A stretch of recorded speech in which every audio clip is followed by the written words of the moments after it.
महाराज चतुरसेन के वाहन सफेद घोड़े अश्वसेन की मृत्यु हो गई थी। राज्य में सभी लोग बड़े उदास थे। महाराज ने पिछले एक हफ्ते से खाना पीना छोड़ दिया था। उनका कहना था कि मुझे एक ऐसे वाहन की तलाश है जो कि सबसे अलग और विशेष हो, जिसके गुणों को देखकर लोग आश्चर्यचकित हो जाएं और जिसकी शक्ति को देखकर दुश्मन की सेना घबराकर कांपने लगे। राज्य में सभी लोग अपने द्वारा प्रशिक्षित जानवरों को लेकर महाराज के पास आ रहे थे, लेकिन महाराज को कोई भी जानवर पसंद नहीं आ रहा था। जब उसकी सूचना परी लोक तक पहुंची, तो परियों की रानी ने अपने मित्र गरुड़ से इस बात की चर्चा करते हुए कहा, प्रिय मित्र गरुड़, महाराज चतुरसेन एक बड़े ही योग्य, बुद्धिमान और बहादुर राजा हैं, जो कि मुसीबत की घड़ी में सबकी मदद करते हैं। पिछले दिनों उनके वाहन सफेद घोड़े की मृत्यु के पश्चात वाहन की तलाश में उन्होंने खाना पीना छोड़ दिया है और वो बहुत कमजोर हो गए हैं। उन्होंने कई बार मुश्किल घड़ी में परी लोग की सहायता की है। मुझे समझ नहीं आ रहा कि हम उनकी मदद कैसे कर सकते हैं। परी महारानी करो, राज्य में हमारे जादूगर गरुड़ शंकरा दैवी शक्तियों के मालिक हैं और अपनी जादूगरी से इस समस्या का समाधान कर सकते हैं। मुझे तो ऐसा लगता है कि हमें इस बात के बारे में उनसे बात करनी चाहिए। गरुड़ राज की बात सुनते ही परियों की महारानी उनके साथ गरुड़ शंकरा के पास गई और उसे सारी बात बताते हुए बोली, मित्र, आपको हमारी मदद करनी ही होगी। आप महाराज के लिए एक ऐसा अद्भुत वाहन तैयार करिए जिसके बारे में न पहले कभी किसी ने सुना हो न देखा हो। गरुड़ शंकरा ने अपनी दैवीय शक्तियों से एक अद्भुत हाथी की रचना की और एक अंडे में बदलकर उसे जंगल में रख दिया। जल्दी ही इस दिव्य अंडे द्वारा एक महान जानवर का जन्म होगा, जो कि महाराज की इच्छा के अनुसार सभी प्रकार की शक्तियों से भरा हुआ होगा और महाराज का वाहन बनेगा। कुछ दिनों के बाद अंडा फूट गया और उसमें से एक सफेद रंग का विशालकाय खूबसूरत हाथी बाहर आया। उसके शरीर से अद्भुत रोशनी निकल रही थी और वो मनुष्य की बोली भी बोल सकता था। हाथी के चांदी से चमकते शरीर पर सोने के दांत थे और परियों के पंखों के समान कान। बाहर आते ही वो उड़ते हुए महाराज चतुरसेन के राज्य की तरफ चला गया। महाराज, मेरा नाम चतुर्वाहन है। मेरा जन्म आपका वाहन बनने के लिए ही हुआ है। मैं आपका वाहन बनने के योग्य हूँ या नहीं, कृपया आप इसकी परीक्षा ले लें। उसके खूबसूरत, बलिष्ठ और विशाल शरीर से निकलती रंग बिरंगी चमकीली रोशनी और उसके सुनहरे दांत देखकर पूरा दरबार हैरान था। आखिरकार चतुरसेन ने हाथी की परीक्षा लेने का फैसला किया। सैनिकों, हाथी को परीक्षा मैदान में ले आया जाए और राज्य के सबसे ताकतवर हाथी के साथ युद्ध के लिए ललकार लगाई जाए। चतुर्वाहन का शरीर चट्टान की तरह कठोर था। राज्य के हाथी ने चतुरसेन के शरीर पर जोर की ठोकर मारी और खुद ही बेहोश होकर नीचे गिर गया। चतुर्वाहन ने अपनी सूंड उठाकर महाराज का अभिवादन किया और अपने पंखों जैसे बड़े कानों को हिलाता हुआ उड़ने लगा। मैं ऐसे नहीं मानूंगा। मेरा वाहन बनने के लिए और परीक्षा देनी होगी। सेनापति, चतुर्वाहन का मुकाबला करने मैदान में खतरनाक शेरों को भेज दिया जाए। चतुर्वाहन शेरों को देखते ही नीचे उतरा।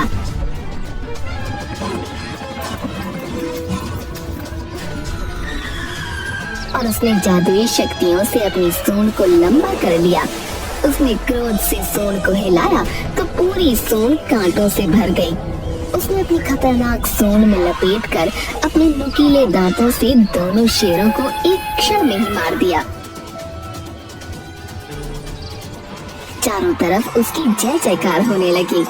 महाराज चतुरसेन भी बड़े प्रसन्न हुए और बोले, चतुर्वाहन, मुझे तुम पसंद हो और मैं तुम्हें अपना वाहन बनाता हूँ। पूरी प्रजा महाराज की जय जयकार करने लगी।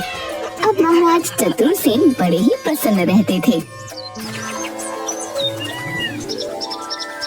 एक बार जब चतुरसेन की पुत्री विजय लक्ष्मी राज्य सरोवर में स्नान कर रही थी तो उसने देखा कि एक खूबसूरत, बलिष्ठ और स्वस्थ शरीर का पुरुष सरोवर के पास खड़ा हुआ वहां लगे सुंदर फूलों से उठने वाली सुगंध का आनंद उठा रहा है। ये तो बड़ा ही दिव्य पुरुष है। बलिष्ठ भुजाएं और लंबा कद मेरे मन को मोह रहे हैं। उसे वह पुरुष बहुत पसंद आया और उससे विवाह करने की इच्छा जागृत हुई। एक दिव्य और राजकुमार की तरह दिखने वाले बलिष्ठ पुरुष, तुम कौन हो और राज्य सरोवर के पास क्या कर रहे हो? राजकुमारी की बात सुनते ही वो पुरुष घबरा गया और तुरंत वहाँ से चला गया। राजकुमारी भी उसके पीछे पीछे गई। पेड़ के पीछे जाकर तुरंत चतुर्वाहन हाथी के रूप में बदल गया। ये क्या? वह पुरुष जिससे मैं विवाह करना चाहती हूँ वो कोई और नहीं बल्कि राजा का वाहन चतुर्वाहन हाथी है। दूसरी तरफ उससे विवाह के लिए दूर दूर से राजकुमारों के रिश्ते आने लगे, लेकिन राजकुमारी चतुर्वाहन के रूप पर मोहित हो चुकी थी। उसे कोई भी राजकुमार पसंद ही नहीं आता था। आखिर क्या बात है बेटी, तुम इतनी उदास रहती हो? पड़ोस के राज्य में वहाँ के राजकुमार का जन्म उत्सव मनाया जा रहा था। दूर दूर से कलाकार आ रहे हैं, तुम भी आनंद लो, तुम्हारा मन हल्का होगा। महाराज ने राजकुमारी को चतुर्वाहन के साथ उस जन्मदिन में भाग लेने के लिए भेजा।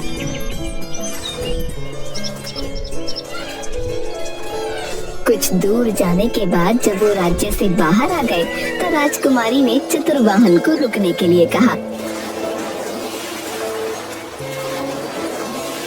प्रिय चतुर्वाहन, मैं तुम्हारे पुरुष रूप को देख चुकी हूँ। तुम्हें देखने के बाद मेरे मन में तुमसे विवाह करने की इच्छा जागृत हो गई है। मुझे समझ नहीं आता कि मेरा विवाह तुमसे किस प्रकार हो सकता है।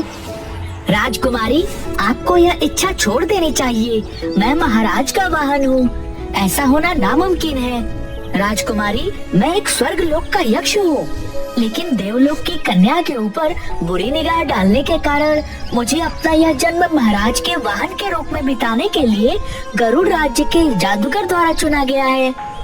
सजा के अनुसार मैं पूरे दिन में एक बार अपने असली रूप में आता हूँ, किंतु मुझे विवाह करने का अधिकार नहीं है।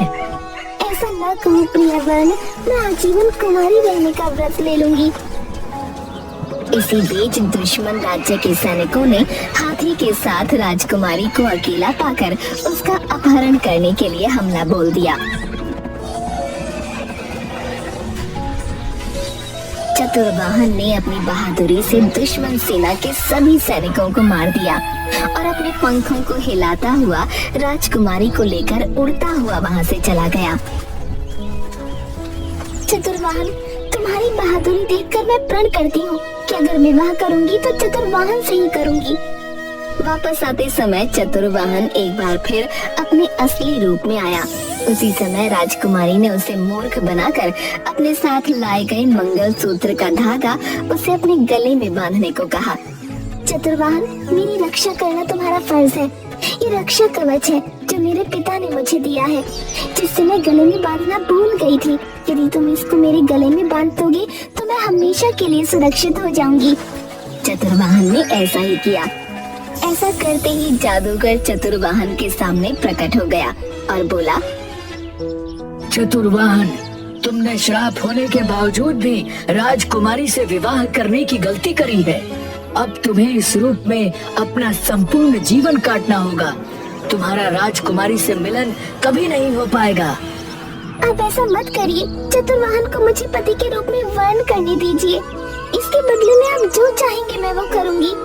अगर ऐसी बात है राजकुमारी, तो आपको अपने सच्चे पार्क की परीक्षा देनी होगी। धूमकेतु पर्वत पर हस्तशिला के नीचे हाथी दांत का बना हुआ एक मुकुट रखा है, जिसकी रक्षा 5 फनों वाला नाग करता है। अगर वह मुकुट लाकर आप मुझे दे देती हैं, तो मैं चतुर वहाँ को इस हिसाब से मुक्त कर दूंगा। लेकिन ये कैसे संभव है? वह पंचमुखी नाग तो जादुई शक्तियों वाला है और मायावी भी है। वह किसी को भी पल भर में जलाकर भस्म कर सकता है। आप चिंता न करें, मैं आपको इस हिसाब से मुक्त करवा कर ही रहूंगी। राजकुमारी चतुर्वाहन की पीठ पर बैठकर धूमकेतु पर्वत की तरफ चल पड़ी।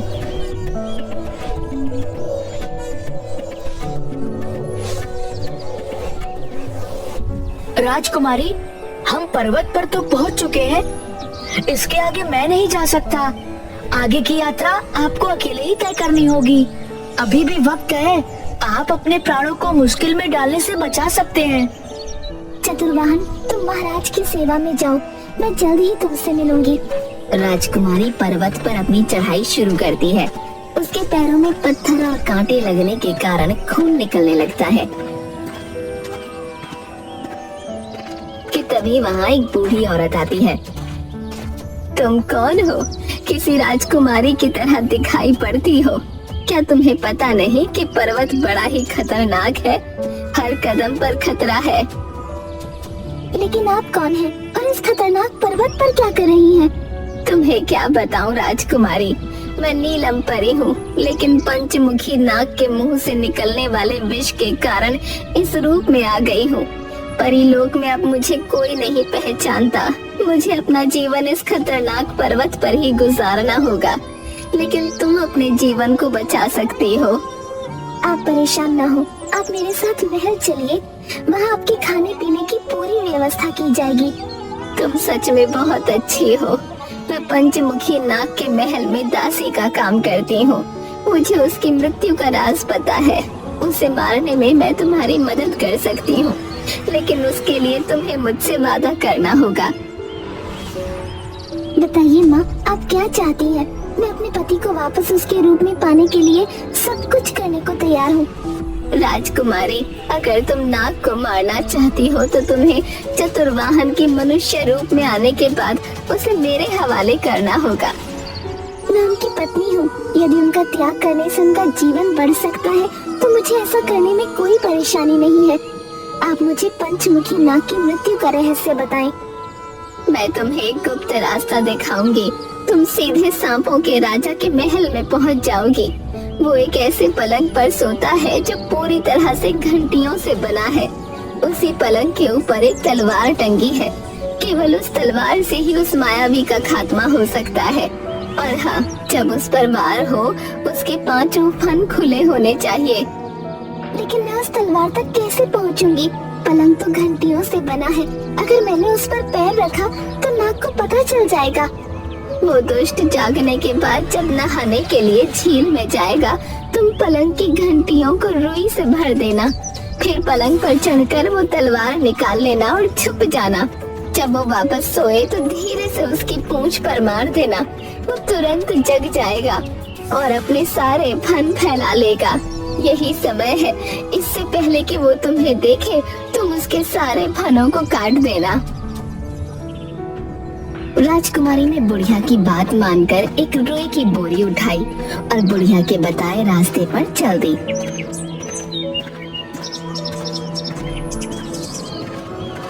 वहाँ उसने वही किया जो बुढ़िया ने उसे बताया था। पलंग के ऊपर टंगी तलवार उठाई और छुप गई।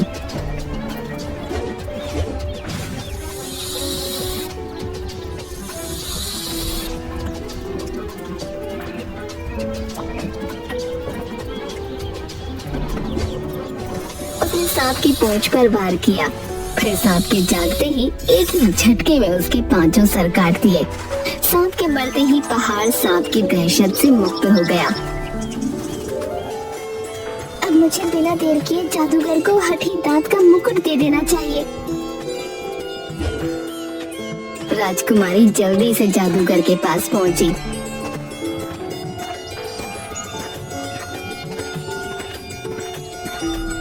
और वो मुकुट उसके हवाले कर दिया। मुकुट के मिलते ही जादूगर ने मुकुट चतुर्वाहन के सर पर रख दिया और देखते ही देखते चतुर्वाहन एक राजा के रूप में बदल गया। राजकुमारी, तुमने मुझे मनुष्य रूप में तो बदल दिया, लेकिन मैं तुम्हारे पिता के साथ अन्याय नहीं कर सकता। वह मुझ पर बहुत विश्वास करते हैं। मैं सदैव उनके वहाँ बनकर रहना चाहता हूँ। लेकिन अब आप पर मेरा अधिकार नहीं है, फिर आपको मैं क्या दे सकती हूँ? आपकी जान के बदले मैंने आपको पर्वत पर रहने वाली परी को दे दिया। राजकुमारी की बात सुनते ही वहाँ पर परी प्रकट हुई और बोली, राजकुमारी, मैं तुम्हारे प्रेम की परीक्षा ले रही थी। तुम और चतुर्वाहन दोनों ही अद्भुत हो। चतुर्वाहन का महाराज के प्रति प्रेम देखकर मैं तुम दोनों को चतुर्वाहन के प्रतिरूप में एक दूसरा हाथी देती हूँ, जो चतुर्वाहन की तरह ही पूरी भक्ति से महाराज की सेवा करेगा। राजकुमारी महाराज को सारी बात बताती है। राजकुमारी के प्रेम और चतुर्वाहन की ईमानदारी से महाराज बहुत खुश होते हैं और धूमधाम से राजकुमारी का विवाह चतुर्वाहन के साथ हो जाता है और उसे राज्य का सेनापति बनाया जाता है। वो राजकुमारी के साथ उसके पति के रूप में खुशी खुशी जीवन बिताने लगता है।